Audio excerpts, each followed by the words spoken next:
आज हम एक ऐसे राजयोग के बारे में चर्चा करेंगे जो यदि आपके कुंडली में है तो ये 100% फलित होने वाला राजयोग है। क्योंकि लग्न कुंडली, हमारा लग्न जो है 2 घंटे का होता है और एक लग्न में कम से कम 2 से 2.5 लाख बच्चे एक साथ जन्म लेते हैं। क्योंकि 2 घंटे के ड्यूरिंग 2 आवर्स, 2 घंटे के बीच में बहुत सारे लोगों की जन्म लेने की संभावना बढ़ जाती है और सबका भाग्य अलग अलग होता है। जब हम नवांश कुंडली जाएंगे और नवांश कुंडली देखेंगे तो नवांश कुंडली 12 से 13 मिनट में बदल जाता है।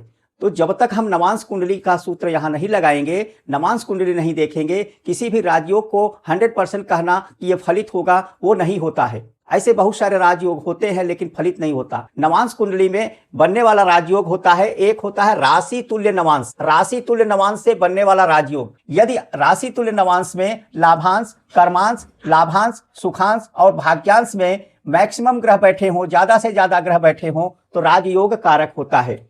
इसमें करना क्या है, ये लग्न कुंडली है और ये नवांश कुंडली है। जैसा कि ये हमारे पूर्व प्रधानमंत्री जवाहरलाल नेहरू जी की कुंडली है।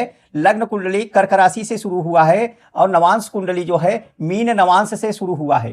तो अब राशि तुल्य नवांश जब बनाते हैं तो ये सेम जिस तरह से कर्क राशि से शुरू हुआ है तो कर्क नवांश से शुरू होगा। यहाँ के कर्क को लग्न बना लेंगे और इसको कर्क में जो भी प्लानेट है उसको यहाँ रखेंगे।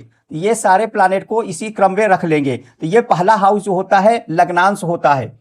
यहाँ पर जैसे बताया गया कि फर्स्ट हाउस में, उसके बाद 10th हाउस में, उसके बाद 11th हाउस में, उसके बाद 9th हाउस में यदि मैक्सिमम ग्रह बैठे हों तो ऐसे व्यक्ति राजयोग कारक होता है। ऐसे व्यक्ति राजा के समान होते हैं। यहाँ पर देखो 1, 2, 3 ग्रह बैठा है, यहाँ पे 4, 5, यानी कि हमारे कुल कितने हैं, 5 प्लानेट जो है यहाँ पर लाभांश, लग्नांश और भाग्यांश में गए हैं। तो जैसा कि पंडित जवाहरलाल नेहरू भारत के प्रधानमंत्री रहे, प्रथम प्रधानमंत्री हुए और लंबे समय तक शासन किया, इसी तरह से अब हम वर्तमान प्राइम मिनिस्टर नरेंद्र मोदी जी के नवांश कुंडली बनाते हैं। ये इनका लग्न कुंडली है, ये नवांश कुंडली है। यहाँ पर हमारा वृश्चिक राशि से शुरू हुआ है, वृश्चिक लग्न से शुरू हुआ है, तो यहाँ वृश्चिक नवांश से शुरू करेंगे। तो इनका वृश्चिक नवांश ये हुआ, तो ये यहाँ 8 नंबर से शुरू करेंगे। तो ये लग्नांश 1, सुखांश 1, उसके बाद दशमांश, भाग्यांश और लाभांश। यहाँ पर कितने प्लानेट हो गए, 1, 2, 3, 4, 5, 6,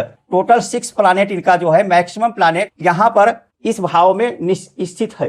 इसके वजह से ये भी भारत के लंबे समय तक प्रधानमंत्री हैं और इनको भी सत्ता का सुख मिला। इस प्रकार के यदि आपके कुंडली में है तो आप ज्योतिष सलाह ले सकते हैं।